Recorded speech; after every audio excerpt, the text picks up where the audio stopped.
环球旅行出发世界极旱之地阿塔卡马沙漠，那边有些地方400年没下过一场雨。终于可以离开智利圣地亚哥这个破地方了，物价又贵，又没啥好玩，没啥好吃，天天都要担惊受怕自己被抢。起飞喽！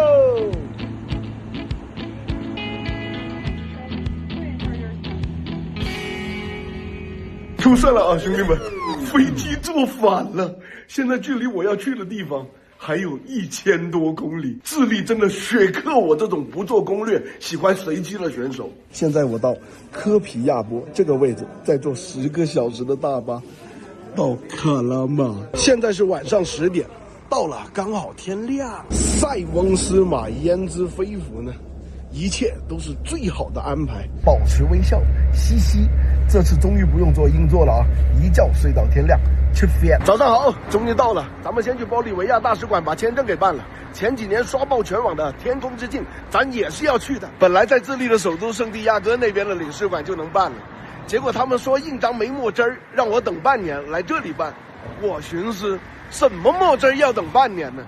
我看就是不想上班。这大使馆真的是巨破巨难找，找了半个小时，终于找到了。没啥人呢，非常的冷清，不知道他们的办事效率怎么样，不会又卡我1天吧？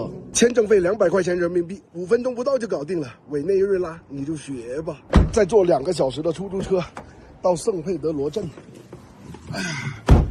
这边的风景还蛮像咱们大西北那边的，全是戈壁滩，一排排风力发电的电风扇，还有一望无际的公路。到镇上了啊，这边海拔2500，咱就不瞎走瞎叫唤，容易高反。因为这边旅游自驾需要市区的越野车，但是我的驾照不符合他们规定，搞不到，所以咱们就找个旅行社搞定这个事情。包车包吃包住加跨国3天旅游，总共7天，人民币7500块钱，价格我觉得还不错，但2个人起成团，所以我又当了一会儿冤种，交2份钱。你看这哥们点钱点的笑的嘴巴都咧到天上去了，我肯定又被宰了。毕竟是旅行社配的酒店嘛，干净卫生，能住就行，咱也不挑了。哇，这么破的旅馆居然配了一个露天游泳池，还蛮好看的，可惜了就是没有比基尼。这是本地的网红美食店呢，真实评价一下。One portion。OK， 老规矩，让他们上3个招牌菜，有啥好吃上啥。第一道菜炸鱿鱼圈沾奶油，很有口感，炸得很香。第2道招牌菜洋葱、青菜、地瓜、鲜虾、三文鱼沙拉，这个就中规中矩，沙拉嘛，也就那样。最后一道焖牛肉，看起来还蛮香，也就是看起来香，没有口感，肉柴还不入味。失败，就这个菜吃了我500块钱人民币，死奸商。Good， 这是我本次旅行的向导 Marco， 还蛮贴心的，生怕我不懂，特意打了个中文行程表给我。第一站先到查克萨盐湖看火烈鸟，好多本地老外过来旅游啊。智利的旅游资源不咋地，但是他们的矿产资源的确牛逼。你像这一片全是盐湖盐矿，尝一下是不是真的盐啊？好咸呢！哇，这已经开始有天空之镜那味儿了，绝啊！好激动啊！第一次这么近距离看火烈鸟，体型跟咱们家的大鹅差不多，脖子那么长，不拿来卤鸭脖可惜了。应该很好吃，但我真的很好奇，他们在吃啥呀？这是盐湖啊，水里没有虫才对呀！都不白来澳，动物硬要表演，没办法。这鸟真的绝了，出国的时候就应该带一个巨好的相机，好后悔呀！回国高低整一个最好的。在沙漠的戈壁滩上还能看得到鸵鸟，这个好猥琐啊，不知道好不好吃。果然每一个戈壁滩上都有属于自己的草泥马羊驼群，好多呀，好萌呀，有被冒犯到了。向导说这个兔跟我长得很像。每次到老外这种地方都特别的有感触，咱们中国真的是地大物博，基本什么样的地貌都有。像这种地方，咱们大西北随便拎一个都比这里好看，这里的老外就把这里当宝，还要排队拍照呢。这个景好美，这个天这个湖蓝得好不真实啊，可惜了，只让远观不让下去。这里的海拔已经有4500了，又可以体验高反那种半死不活又要命的状态了，舒服了，好閪爽啊！好过瘾呐！我现在站的这个位置，山脚底下，在几十万年前是海底，现在成为了世界上最极旱的沙漠。大自然真神奇呀！这一片还是星球大战的取景地呢，有没有星战迷的？猜一下，这是电影哪一个地方？这里就叫做月亮谷。顾名思义，这里除了重力以外，是跟月球表面一模一样。而且更有趣的事情是，向导跟我说，这附近有美国 NASA 的实验基地。假如啊，美国登月是造假的，那我估计100%就是在这里拍的。这里也没啥好玩的，都是拍拍照、打打卡的。好多本地老外在这里等日落，咱也等。这日落也一般呢。还行吧，这云好奇特呀，好像 UFO 啊！又是一个奸商，给了那么多钱，说好的1对1服务，拉了那么多人赚外快，算了，我懒得跟他争了，保持微笑，嘻嘻，追星光吧，就现在！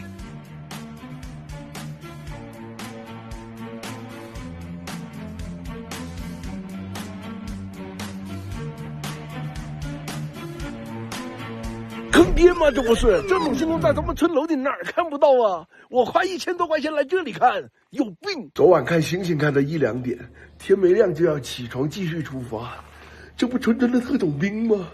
我连眼睛都睁不开。智利旅游真的是避雷了，没啥好玩的，消费又高又坑。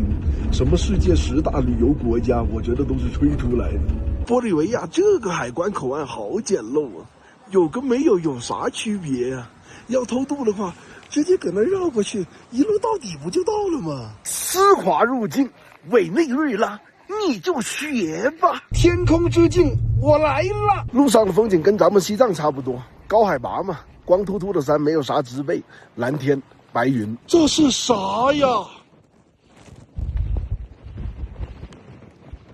这湖泊真的好神奇啊！近距离看是橙色，远距离看是血红色。为什么呢？河边还有很多羊驼，不怎么怕人，应该是家养的吧。身上头上还有很多颜色的标识，这种羊驼应该是我们刻板印象里面的正版羊驼。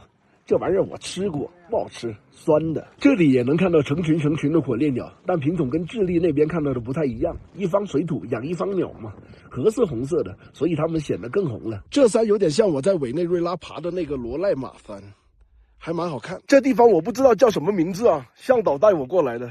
这地形，这石头，这地貌，好奇特啊，好像我玩过了一款游戏里面的画面，我一时间想不起来。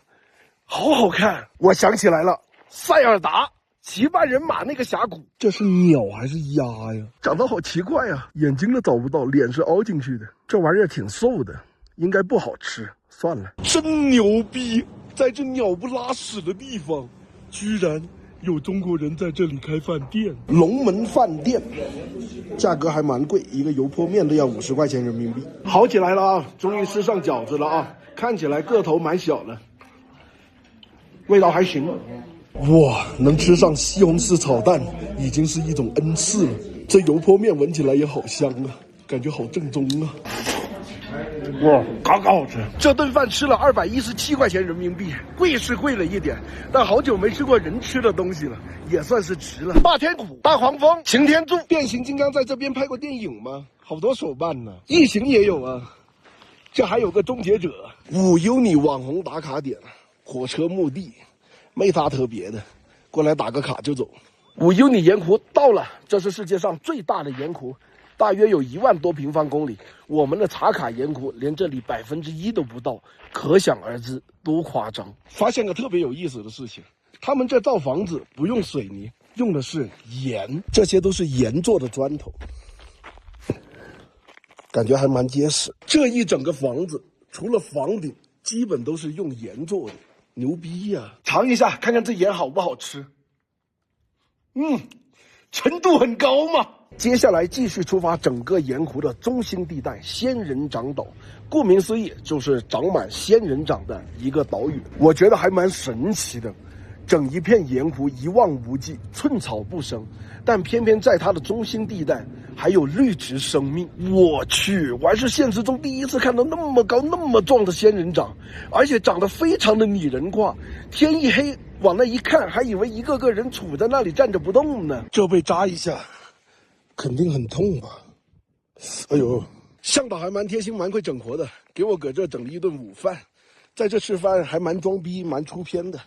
那我们再一次敬自由，这就是传说中的天空之镜吗？跟网络视频上差距也太大了吧！更离谱的就是这一片旅游，全是韩国人，就我一个中国人。